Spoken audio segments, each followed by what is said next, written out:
of the Americas. This is a pavilion offered each year at the COP by the Inter-American Institute for Cooperation on Agriculture, or IICA. We're so happy you've come here to be part of our pavilion and learn and hear about all these solutions that are coming from the land. And I also invite you, if at any point you need a little bit of a lift, we have coffee in the back of the room provided by Juan Valdez Coffee from Colombia, or have some at the end of the panel. We're glad you're here.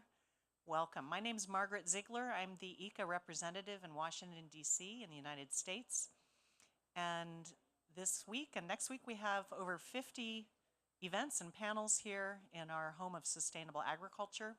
One of our key partners every year in the COPs is Solutions from the Land, Ernie Shea, who will be moderating this panel. We really appreciate the experience that Solutions from the Land brings to their panels and events. They always have the voice of farmers, which I think is important, to hear directly from those who are producing food and energy and fiber and all the things that we rely on every single day. So this panel is about the circular bioeconomy and how it delivers win-win solutions for many different parts of the agriculture sector and for consumers. So without further ado, I'm going to just turn the panel over now to Ernie Shea from Solutions from the Land, and we'll get started with our panel. Thank you. Well, good afternoon, everyone. Good morning, perhaps if you're listening in later, as this is a recorded event. It's great to see you all, and it's great to be here. Margaret, we really appreciate our partnership with IICA. This pavilion is so important because it's a place where agriculture can step forward and showcase the solutions that we do deliver from the land. And so often we are demonized and talked about as the problem, and now we have an opportunity to actually talk about really what's happening on the lands. We're just so happy to be here and thankful that IICA steps up and provides this support for agriculture partners across the Americas. So today, as Margaret said, we're going to be talking about the circular bioeconomy. It may be a new term to you, but I think as we hear from our panel members, it's going to sound very familiar because it's really a conversation about how we do what we really do when we farm sustainably. We produce commodities, of course, that's part of what agriculture is all about, but we also concurrently produce a wide range of ecosystem services, agroecosystem services. We filter and store water. We sequester carbon. We enhance biodiversity. We stimulate local economies. And most importantly, we improve quality of life. And these are the ecosystem services that the public is increasingly asking for. And the good news for us is that's the business that we are in. So for those that may not be familiar with the organization that I work with and for, it's called Solutions from the Land. We are a farmer-led, not-for-profit based in the United States. And our mission is to provide the voice of farmers in advancing land-based solutions to global challenges. We use the Global Sustainable Development Goals as our desired outcome. So we're always thinking about how can we experiment and innovate in a way that delivers multiple outcomes. And it's an exciting time to have this conversation because agriculture is facing both challenges and opportunities. We're at a climate convention. Obviously, the changing climatic conditions are an enormous challenge for producers, but also for the world. But the good news is that with innovation, with technology, with experimentation, we are seeing a 21st century renaissance emerging for agriculture where farmers are going to be increasingly recognized and valued in the marketplace for all of the goods and services that they deliver. And that really is exciting. So today we're going to be talking about this concept of the circular bioeconomy. And the really good news here is that this is an approach to farming that covers all types of agriculture, all scales of agriculture. So what a more perfect place to have this conversation than right here in the Sustainable America's Pavilion, because there are all types of farms in the Americas. So we'll be learning a little bit more about this, and at the heart of circular economies and the circular bioeconomy is that we're really transitioning from more of a linear approach to producing food and ecosystem services, one where we have historically taken things, made products, and then oftentimes disposed. And the circular approach is really about making, reusing, recycling, and adding value. So that's what we'll be talking about. To help get this conversation going, and we're going to go about 35 minutes, we have 4 panel members who are going to be sharing their insight and experiences with circular systems. And then we're going to open it up for questions and discussion. So we want to keep the presentations on the light side and the conversations on the heavy side. We have 4 very distinguished panel members with us today, and I'm going to briefly introduce them and then take a seat, and we'll let them carry forward. Our first panel member is joining us virtually in the middle of the night in Illinois in the United States, and that is Dr. John Reed.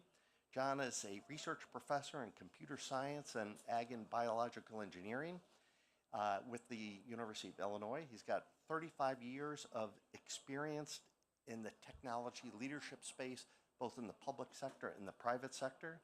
He spent 19 years with Deere & Company and is a highly recognized and accredited expert in this field. John was recently elected chair of the American Society of Agricultural and Biological Engineers' new Circular Systems Institute. So we've got a wonderful person to help give us that anchor of what is this about from a science perspective. Our second speaker is going to be Ana Carolina Zimmerman. Ana is a young Brazilian farmer. She's also an engineer with multiple degrees.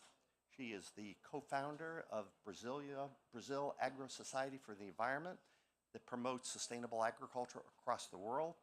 And she's a member of the Committee of New Leaders of the Brazilian Confederation of Livestock and Agriculture. So we have a distinguished younger producer, which is always nice, especially a woman leader from the Global South to be with us today.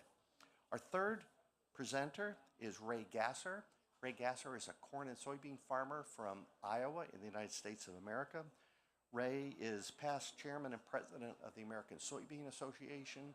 He's an active member of the North American Climate Smart Agriculture Alliance, and he is currently co-chair of the Iowa Conservation Infrastructure Initiative. Ray's also my boss, so I have to be extra careful when I ask Ray questions. And our final presenter today, panel member, is Grazi Parente. Grazi is the Latin America head of Syngenta for their sustainability work. And I'm sure you all know Syngenta, a global life science company. Grazi has many years of experience in this space, working both in South America and globally. She has held the position of council president of the Brazilian Association of the Food Industry, and she has had a lot of experience working with private sector stakeholders, especially women and young producers, helping them emerge and participate in the next generation of leadership. So those are our panel members. Welcome. Thank you all for joining. And with that, we're going to turn the program over to John Reed in the middle of the night in Illinois. So John, the floor is yours. Welcome. Oh, thank you so much. And we can start showing my first slides, please.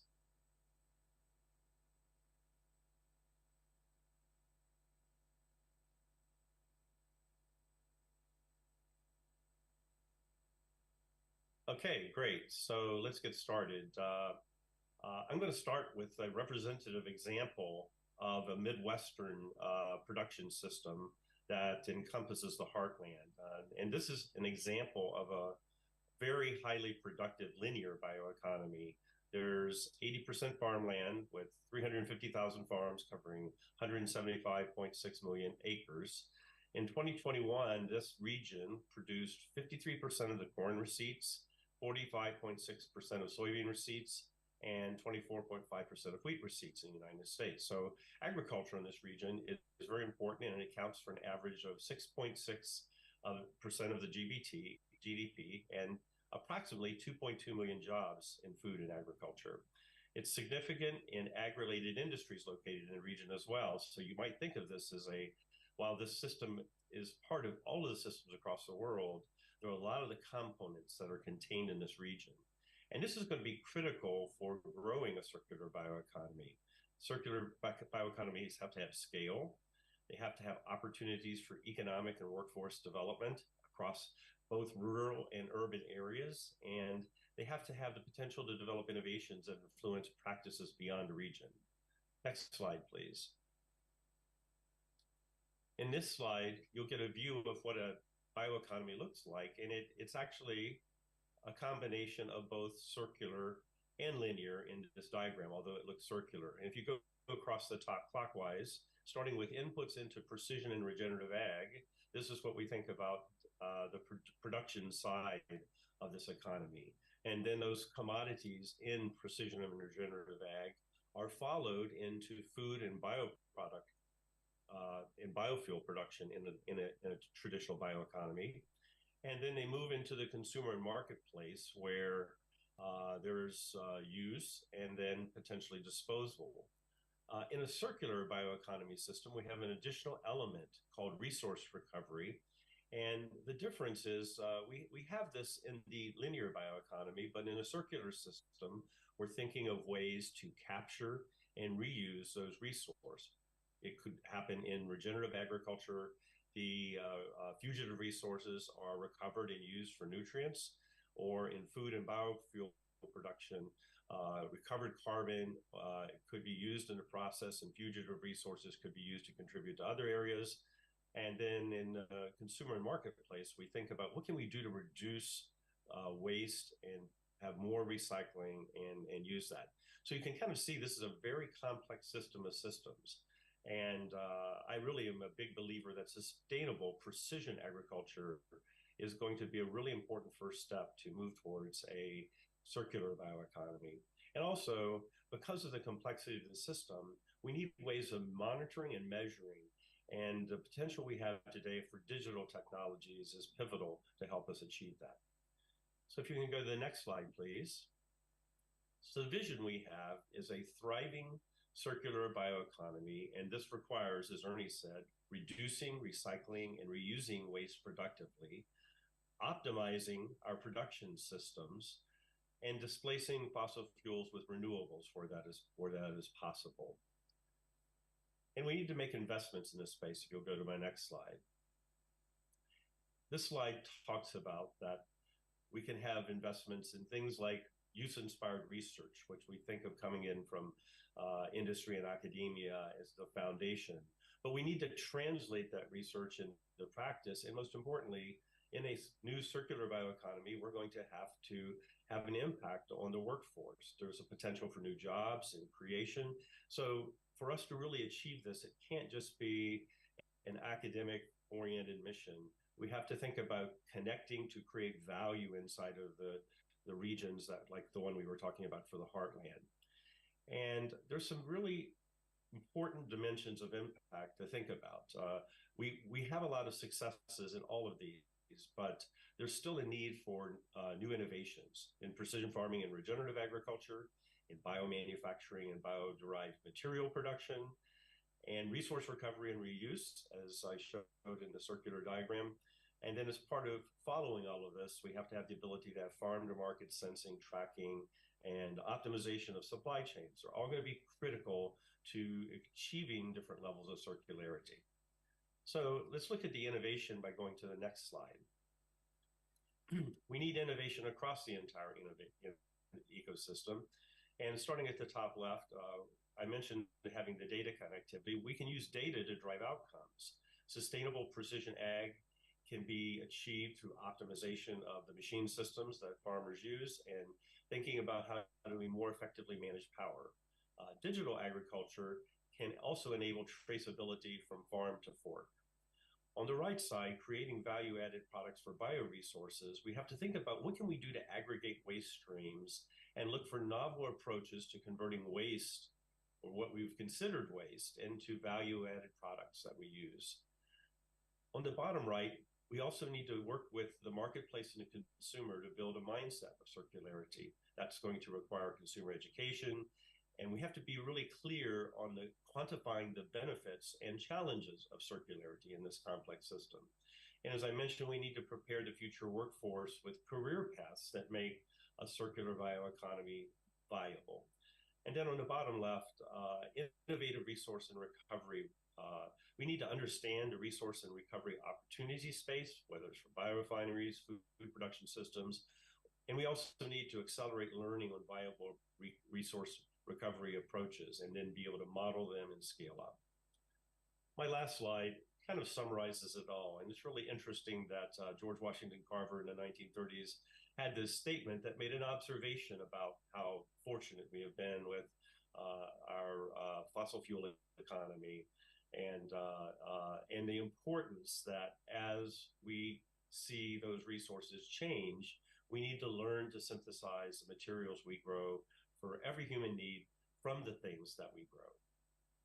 Thank you. John, thank you very much. I'm not sure my mic is on. Is the mic on? Yeah, okay. John, thank you very much for that terrific overview. And now we're going to turn to the real world where farmers are experimenting and advancing their approach to circularity. So, Anna, you're first up. What's happening in your operation that relates to circular systems? So, good day, everyone. Thank you for having me. To be very honest, I'm just a farmer for 2.5 years now. So, I'm also looking how we can better communicate things that I was very surprised in knowing what was happening into the farms. So whenever I became a farmer, the first thing we did was going to abattoir to understand how the product was perceived and how we could cooperate in terms of having better quality. So I was very impressed in how they would utilize everything of the cattle, of the cattle. And so, for example, they will remove the nose or the ears so they can use that for pet food. Or, for example, the hair for the lashes, for brushes, and the fat for different uses, the viscera. So everything within the cattle, it was used for something different rather than meat. And I do have a real reflection on that because we are only, as farmers, we are only paid for the meat. And so I also consider how can we also better balance the value that's happening in the entire value chain while we're providing all these byproducts as well. So the first thing I was very impressed in terms of how can we make these products viable and we can make most of it. We have a saying in Portuguese that the only thing we're not using is the moaning, because everything else, because we don't know how to do it yet. If we will be able to do some energy from the moaning, it will be something interesting. Also, we're talking about diets. We're having a boom with sports, and lots of the things comes from the animals as well. So with supplements, even in Asia, there's a lot of different things that we're not used to with visceras and small things inside the viscera that are using as a medicine that is not really in our culture. So first of all, I would just like to enhance how the product itself can be used in different ways rather than just meat that we're not really aware of it.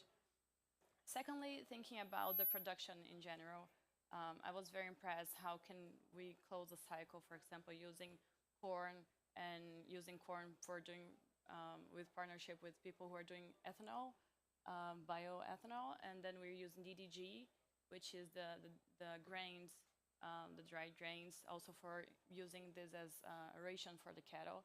And the cattle perhaps can use also, we can use a manure either to compost and come back to the soil or also to do some biomethane or produce energy. So you keep seeing we're closing the cycle in that sense of using all the byproducts that we have, right? So you can dig into some details. And we're also doing some other things. So, for example, I'm telling a Brazilian story then. No, go ahead.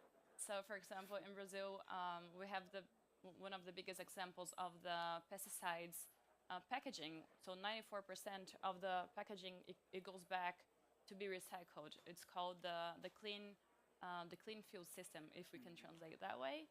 And we're having lots of practices happening: integration, livestock, forestry, and crops, so we can renew the environment while becoming more intensive and productive. So we can incorporate the crops and the animals. We're also using the manure management for waste. Also keeping the water from the rain, so we can better use that water rather than just going, because we say the problem of water is how much water we have, but in fact in the planet we have plenty of water. What we don't have is the potable water. So if we keep the water inside the continent, that's a better way of using water than rather just going to the oceans. So recently we've built a dam. It's quite a big dam, about 100 hectares of surface. And even now we're having some problems because of the dry season. So it's quite interesting whenever we're talking about climate change, and sometimes farmers are perceived as bad guys, but in fact, as farmers, we're used to cooperate with nature. We need to cooperate with nature. That's our job. So we are pretty much impacted by that. And we need also to talk about climate adaptation rather than just being perceived as bad guys, because we rely on that as well, right? So there are lots of those practices happening also with the nutrition. So for example, I have some friends who are working with horticulture, and they have supermarkets, and whenever they have something that's not being used, they also use that for the cattle, for feeding the cattle. So you can see the cycle keeps going. We do this every day, daily. Also with no-till, we're using no-till for decades now, especially in the Cerrado region. Cerrado region is where I'm coming from. We used to be food importers in Brazil, and now we're food exporters. This happened in the past 30 years, and it was a lot of science involved. So science, technology, restoring the environment. If you see the amount of organic matter we're improving the soil in Cerrado, it has changed dramatically, and basically because of farmers. And just to sum up my final words in that sense, one of the tendencies we're seeing is about biomethane, and people are using large amount of cattle manure to use also for energy. And we're seeing the first tractors being used with biomethane. New Holland is doing a project about that. I think we have around 200 tractors all over the globe. And some of the people who are doing this in Brazil, they say it can save up to 40% of the cost compared to diesel. So we have all this context happening, lots of good practices happening on the ground that can bring some insights about circular economy and can put farmers as providers of solution rather than be a problem. Anna, great. That's an impressive list of examples. And for someone who's only been farming for 2 years, boy, the future of agriculture is bright in Brazil and in the world with all of that experimentation and learning. So Ray, let's go north. What's happening in Corning, Iowa? So in Corning, Iowa, and you know what we've learned is, farmers have always innovated, and no matter where you live, farmers are continuing to innovate and try to do the best job they can, to care for the land, because it's really important to us, and the water and the air, and provide an opportunity for a living for their family and their neighborhoods. And I think that's really an important message in the circular economy that we talk about. So with, this is a report that we developed over a 3-year period and released it last year at COP. And it's about the circle of life, Iowa Smart Agriculture Circles of Life, and it really fits in with what Anna just said. And so we started out in 2020 or so, bringing a large group of farmers together to talk about what's needed, what opportunities might be there, for Iowa, but for everyone. And we boiled it down to about 30 farmers, industry folks, academia, that could talk and deliver a message like this that really encourage people to think more circularly on their farm and provide those opportunities that we talk about. And as you said, when you add conservation farming, practical farming, animal agriculture and renewable energy together, it really creates a really nice circle, of life that we call it on our farms. And the example on our farm is similar to what you just said, that, we grow our corn, and all of our corn goes to the ethanol plant that creates renewable energy for everyone, that is more environmentally friendly, is less expensive for consumers, but the DDGs, which is all the protein that's really in the corn, comes back to our neighbors in our neighborhood, and we work with our neighbors to take that animal waste, manure, and put it back to grow our next crop of corn. And that's pretty sustainable. And now we're even adding our neighbors' cattle to graze the cover crops that we grow over the winter, and just helping us build soil health at the same time, but also helping our neighbors to have to use less hay and those kind of things. So it's about working together, and when we work together, we all benefit, and when we talk with each other, we learn. So it's really important that we think about those things.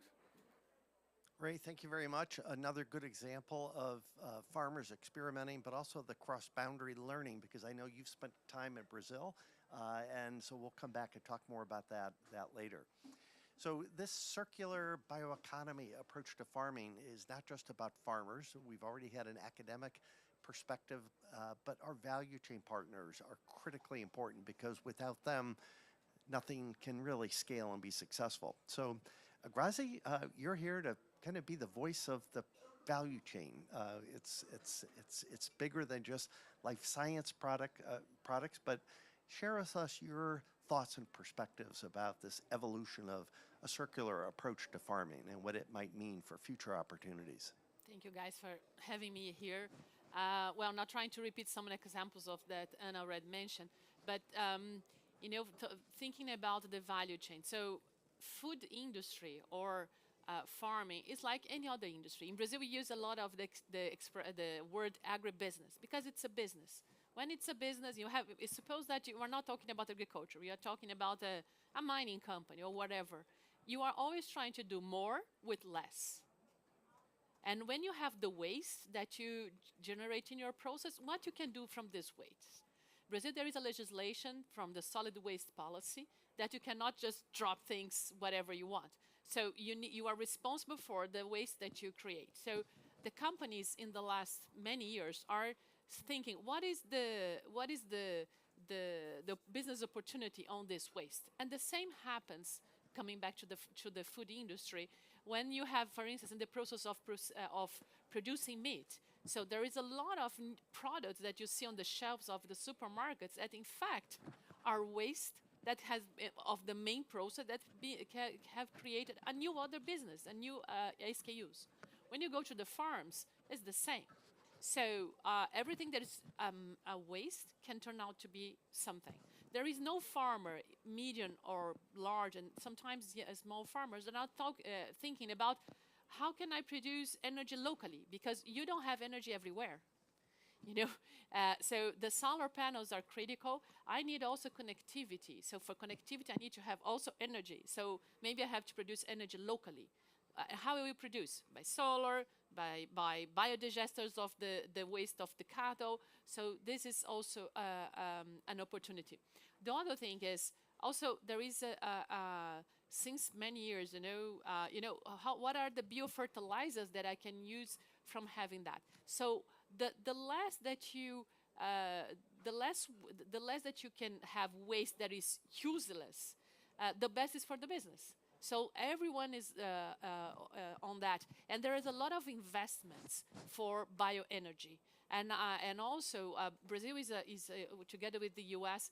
Really a key player on the biofuels industry, and the biofuels have been evolving for the second generation, maybe the third generation. How can you have green hydrogen and everything else? So there is a lot going on now exactly to see what is the treasure that we have on the waste. Not just the farmers, but the farmers are the ones that have been seeing this for many years.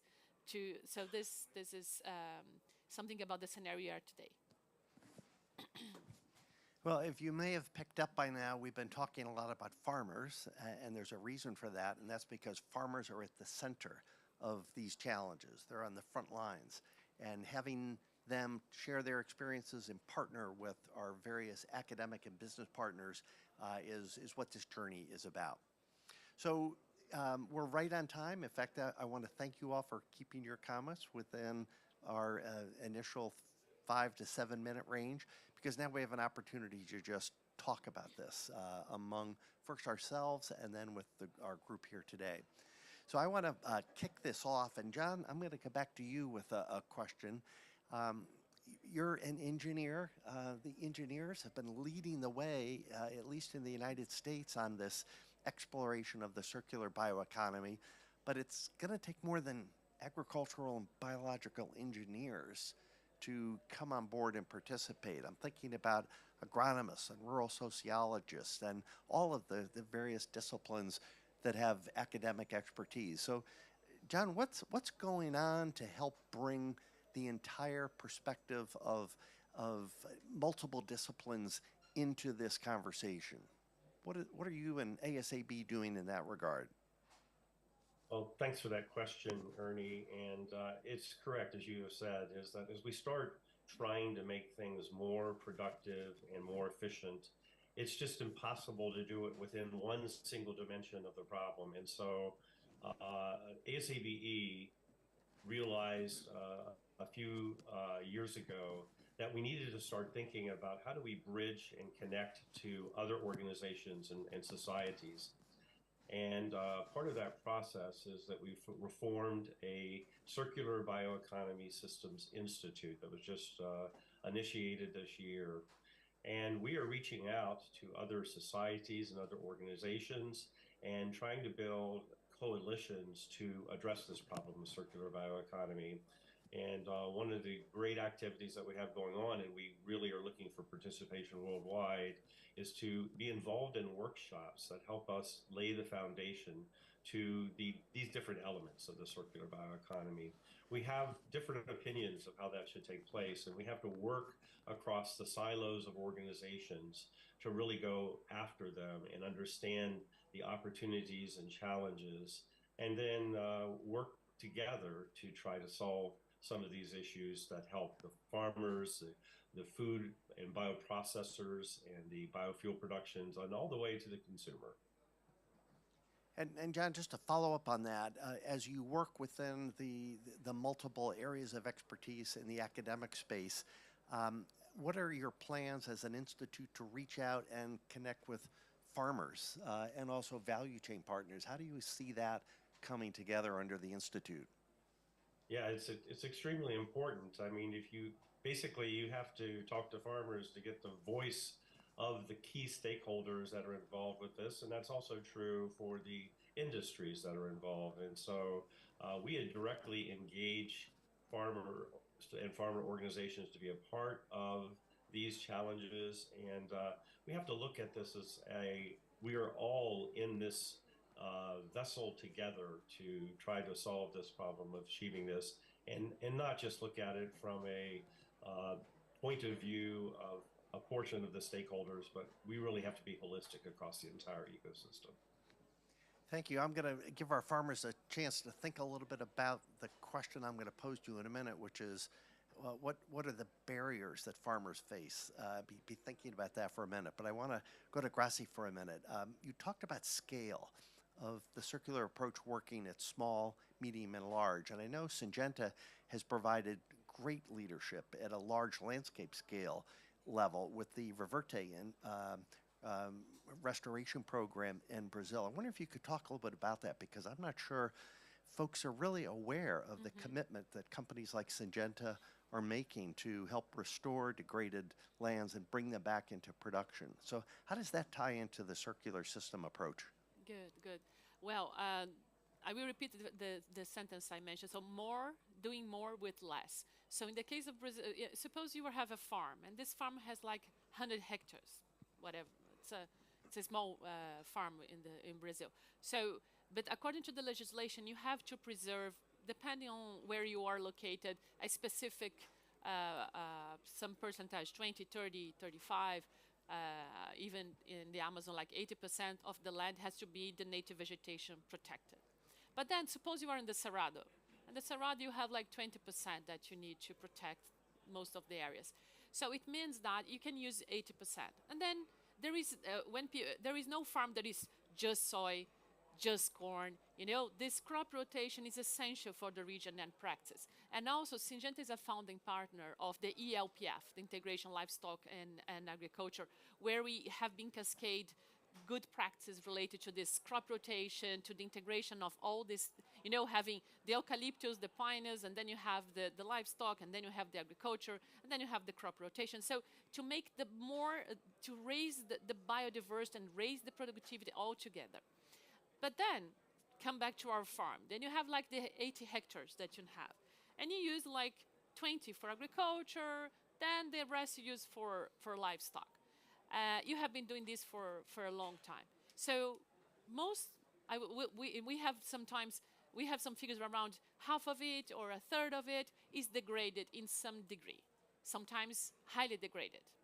So how can you still keep the same farm and then you have like your 80 hectares? How can you really increase your production without the need of opening new areas or without the need to buy new areas or rent new areas? So we identified this big opportunity. And the farmer said, look, I'm doing this, but to restore this land, it's huge money.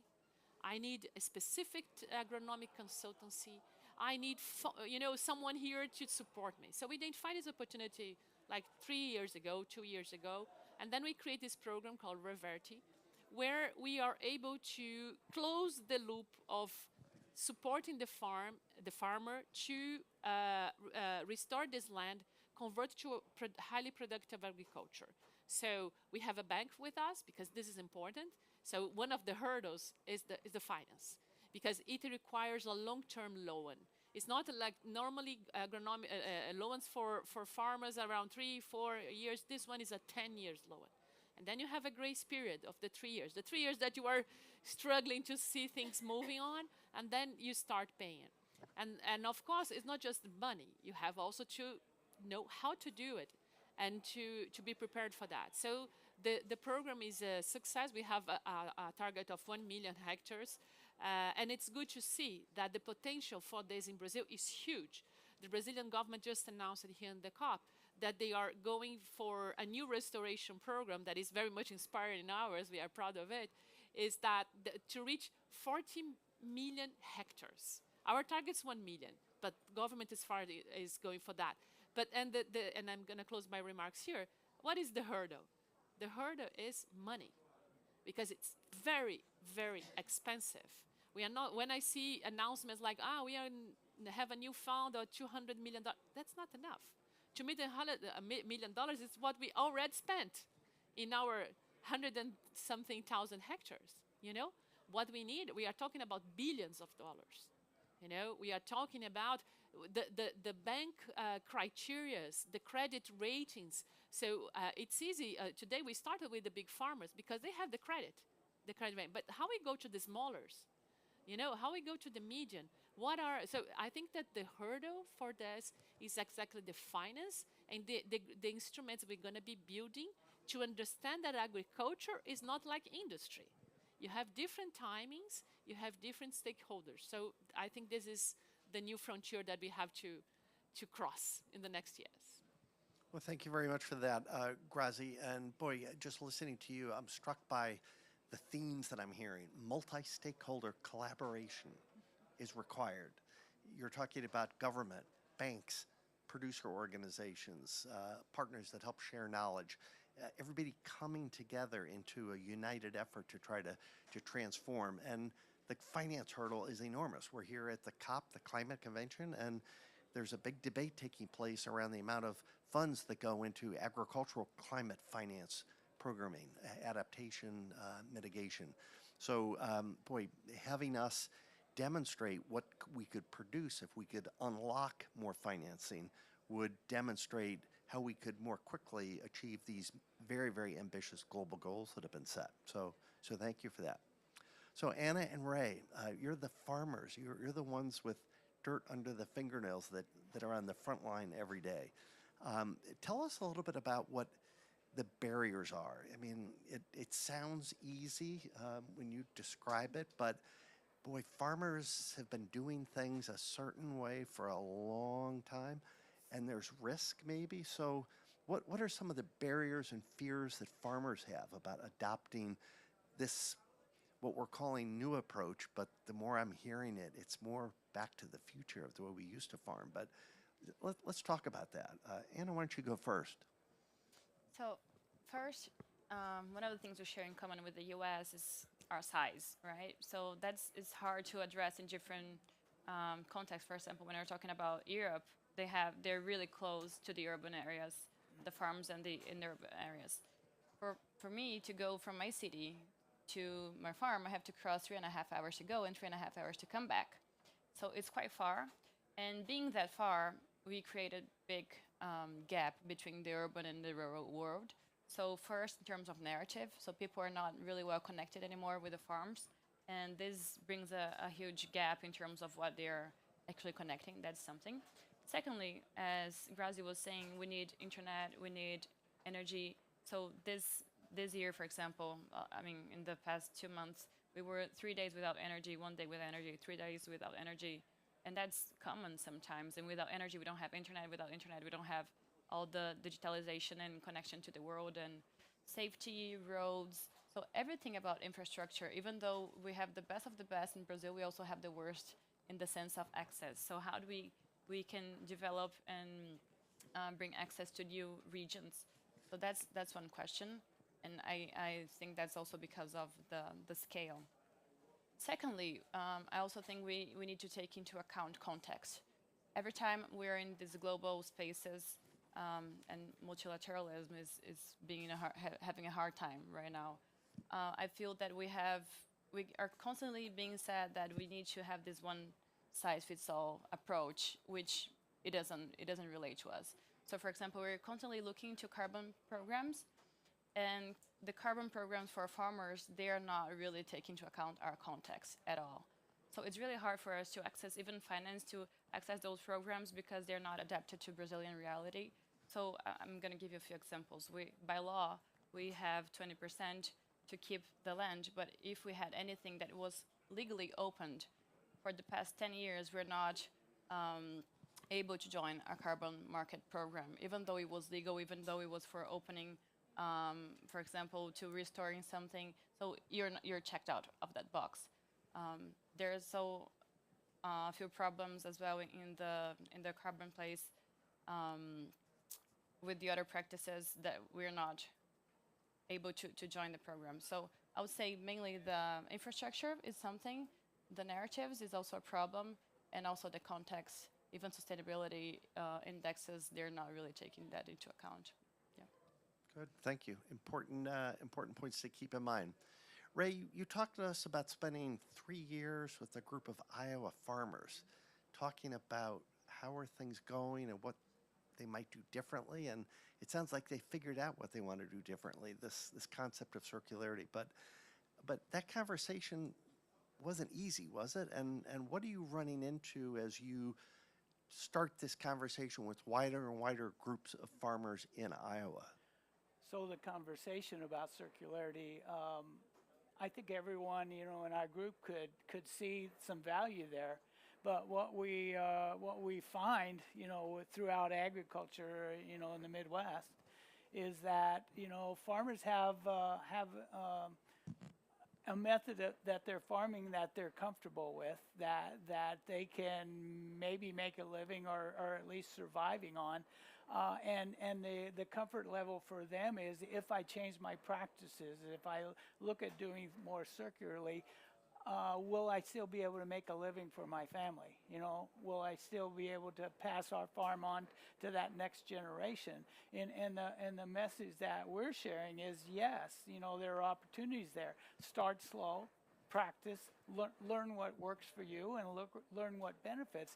But we also need that infrastructure and the education process and the data that helps show them that they can be successful, and you don't do it overnight. I'll just give the example of the rye crop that we grow for our cover crops. Almost all of our land is in cover crops now, and we started 13 years ago. And by year 5 or 6, we learned that we could grow our own seed, that we could also market a little bit of that seed to our neighbors so they could grow cover crops. And then by year 14 or 13 now, we just started providing cereal rye for our local distillery to raise rye whiskey. And so it's those opportunities, and we talk about diversification, but it doesn't happen overnight. You have to have a market, and you have to develop that market, and that's some of the difficulty in moving to a different, more circular process. But animal agriculture, renewable energy is a great nexus to allow that to happen. And we have biodiesel in Iowa, we have ethanol in Iowa, we have wind and solar, and it all works together.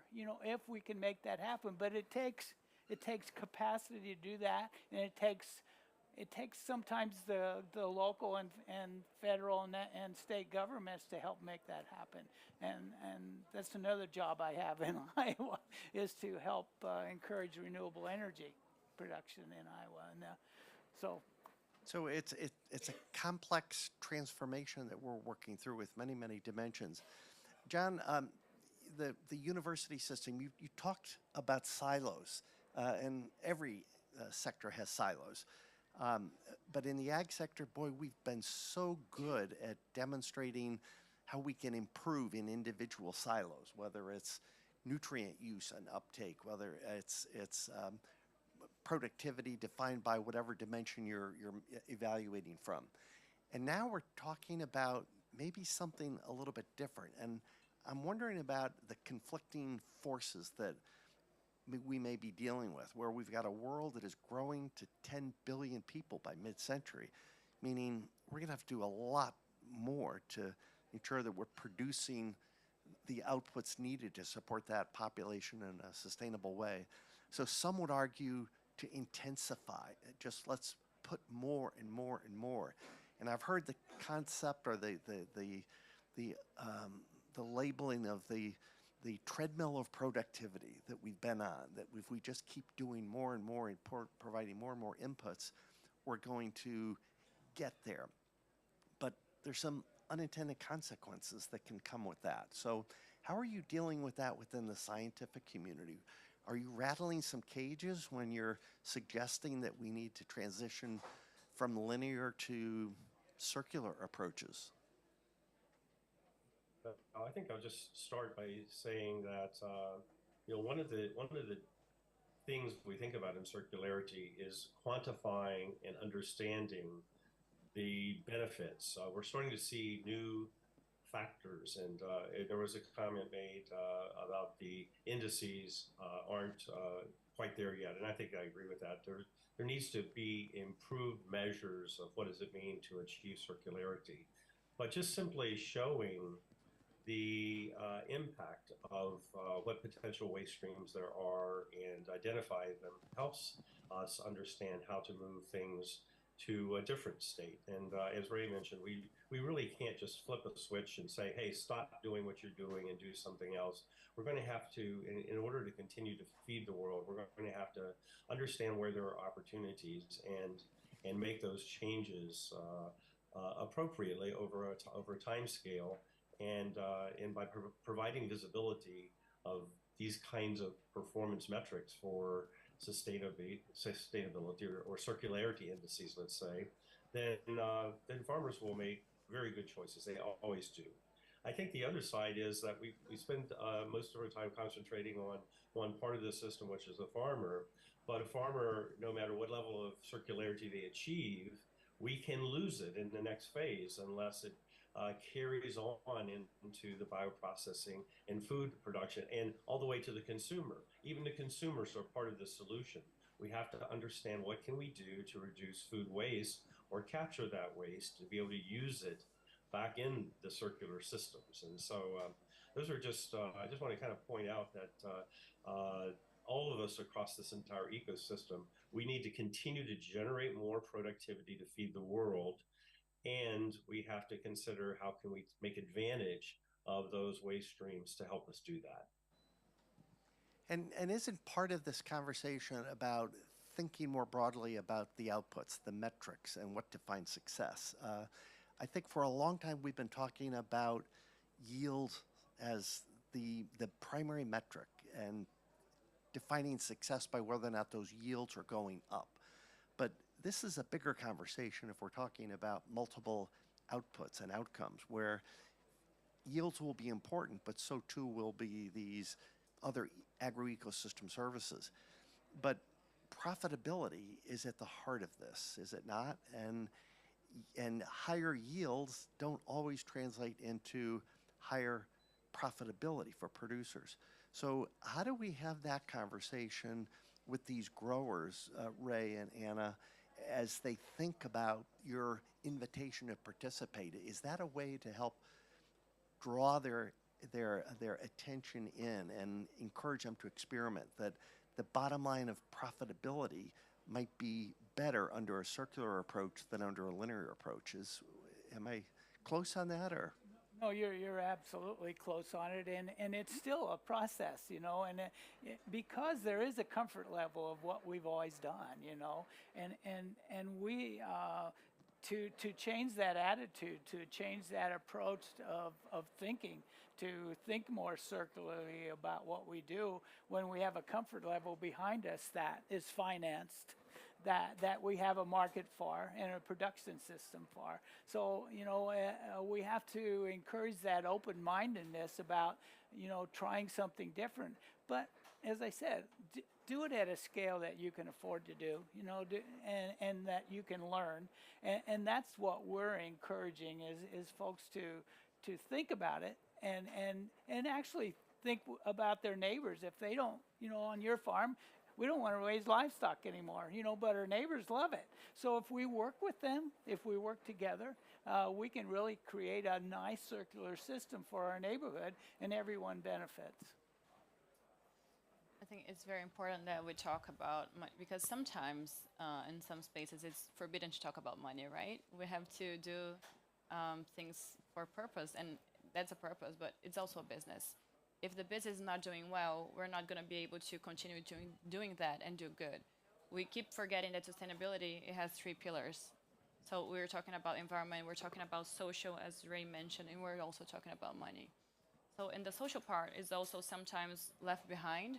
And whenever we're talking in Brazilian perspective, for example, deforestation, we're constantly talking about command and control, but we're not talking about including those people for having viable lives and for having different alternatives. And I feel the same way for farmers. We're considering talking that farmers should be doing something different, but we're not considering that they need to be viable in order to keep doing that, also for social and for the environment. And as Grazi was mentioning, this is a really hard topic because you've also mentioned about risk management, right? So we're dealing mainly with commodities, and commodities, they flow with over time, and we're in a globalized economy. So we never know, we're price takers, and we need to take into account that risk.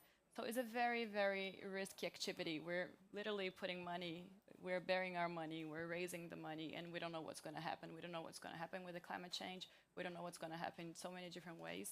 So we need to understand and find mechanisms in which we can be profitable and be sustainable in the long run, so we can do all the good things that can happen while we are farmers, either with the ecosystems and environment, good practices, rather with social, because we're developing the urban space. The farmers are responsible for bringing and connecting what's happening within the urban space, and also economically.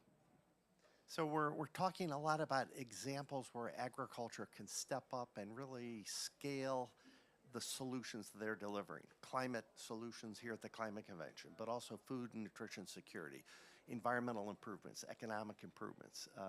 But for any of that to work, agriculture has to be successful. And for agriculture to be successful, farmers have to be successful. So profitability is the foundation of everything. And that's an important point that I think sometimes other stakeholders that are interested in reforming what they call a broken agriculture fail to realize that these are businesses that can, if they're enabled, deliver all kinds of outcomes. So we've had such a rich conversation. We don't have a lot of time for questions from the audience, but we do have time for a couple of questions. So does anyone have a question from the audience that you'd like to pose to our panel? Yes, there's one in the back. You and someone else? Say your name, please. Salem Al-Harthi from Ministry of Agriculture, Oman. Just a query regarding when you talked about the infrastructure. Any reason why you have this kind of problem? Because we face the same problem, but we are mainly oil and gas country. So we're not like mainly agriculture, but Brazil being the one of the main, economy drive, agriculture. Why you have this kind of issue of infrastructure? Any reason? Or? As I said, Brazil is massive. So sometimes we don't get the scale of Brazil. So for example, my dad immigrated from the south to the center of Brazil. Is basically coming from Russia to Portugal. So it's a long distance. So that's really hard to have infrastructure in that scale. So that's one thing. We're also a pretty new country. And most of the people, they're like concentrated in the cities. So when I talk about infrastructure, we have great infrastructure, but they're concentrated in some specific places. So for example, my family, we have farms, we have grains, that's one business, and we have cattle in different regions. So within the same stage, we have the best of the best in terms of infrastructure, and we have the worst in terms of infrastructure. It's a very unequal ecosystem. And the question is, how can we say that the future already exists, but is not well distributed. So how we distribute the future so everybody can have access to roads, to internet, and etc. And there's also specific region things. For example, we changed whoever was giving us energy, and they were having problems in restoring and then renewing all the energy processes. So that was happening. We have to find ways to do it locally as well.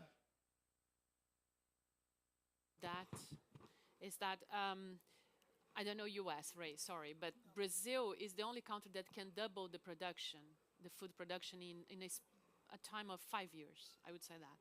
But to double the production is not opening new areas, just using degraded land. But then you have another problem that are the warehouses, the ports, everything. So it's not just, if you leave to the farmers and the value chain, we do it. But the problem is that the next step. So we are talking about energy, we are talking about connectivity, but there is another one. There is the hard infrastructure. That is that. So nowadays, when you are in the harvest time, in the crop time, then you have like miles of trucks struck on the ports and things like that. But there is a new area of investment. There are a lot of investments happening, but it's not fast as to what we can do in the farms. So these are infrastructure for long term, so railways and the ports, and as I said. So this is also a hurdle for that. So we're closing in on our 1 hour, and I want to give our panel members who have done a tremendous job of sharing their insight and experiences the opportunity to kind of give us your closing takeaway message. So that this is your 45-second elevator speech. And John, we're going to give you the first 45 seconds. Go. Thank you. It's been really an honor to be a part of this panel, and it's been really exciting to see how everyone on the panel has understood the challenges we have to deliver circular bioeconomy and how we need to learn and look across the different ecosystem and opportunities to synthesize materials for everything that we need in human life. Thank you. Anna? I think we have two big challenges in terms of narrative. One is bringing together different multi-stakeholder approach and understanding a shared vision, but on the other hand, to implementing, take into account context. So how we can be united in our differences and implementing that difference. So that's my thought. Thank you for having us. Yep. right? So one size fits all isn't the answer. You know, we are complex, and we have to have opportunities, you know, to be able to make those changes, and there has to be some certainty there. And you know, it starts out at a support level, maybe at the federal or national level, to help encourage those changes. But in the end, it has to work. It has to be profitable for everyone, and the system has to work together. And you know, it's not the same everywhere you go. And if we create infrastructure and information and data, those folks who live in those areas will innovate and adapt and move forward with some encouragement. Well, my closing remarks, I love the name of your institution, so Solutions from the Land. They come from anywhere else that not from the land? So I would add here the labs, so the science that has to be there to do that, to make it easier, faster, more profitable, and also the policy. So to do this change, we need, so sometimes you have alternatives, but the policy doesn't allow you. So how the policy is also updated and thinking from the land perspective and not from other perspectives that are not really what we need for. So on that great closing setup for me, Grazi, thank you. We didn't rehearse this, but the importance of being science-based is absolutely essential. And everything Solutions from the Land does is thought through from the perspective of how can we underpin these decisions in science. So we're so thrilled to be partnering with ASABE as an example of relying on science to help us make sound decisions. So John, thank you for all of that. But we also recognize enabling policy and multi-stakeholder partnerships are going to be critical to effectively transition. And towards that end, we're starting to think about writing a roadmap to scale circular biological systems worldwide. And as a first step, we have partnered with FAO, the Food and Agriculture Organization of the United Nations in Rome, and we are drafting a global paper that is going to feature 10 to 12 farmers from around the world that are experimenting with circular approaches. And we're going to invite them to tell their stories and invite them to identify what they need to overcome the barriers that they have identified. And we're going to pull all that together and then through our growing network around the world, have conversations about that and use it to write a roadmap to scale circular biological systems. So this is a long journey, but we're certainly heading down the right road, and we very much appreciate the opportunity to be here today to have this conversation. And again, a special shout out to our partners at IECA. Few people recognize the value and importance of agriculture like the IECA partners do, and what a wonderful opportunity to have cross-boundary collaboration between the Global South and the Global North and to experiment and work together. So, so thank you, IECA. Our panel members, thank you. I'm sure we'll continue this conversation. We would welcome any input from those of you in the room today or watching online. So please join us in expanding this 21st century renaissance and using circular systems to get to a new place of being valued by all of society. Thank you, everyone.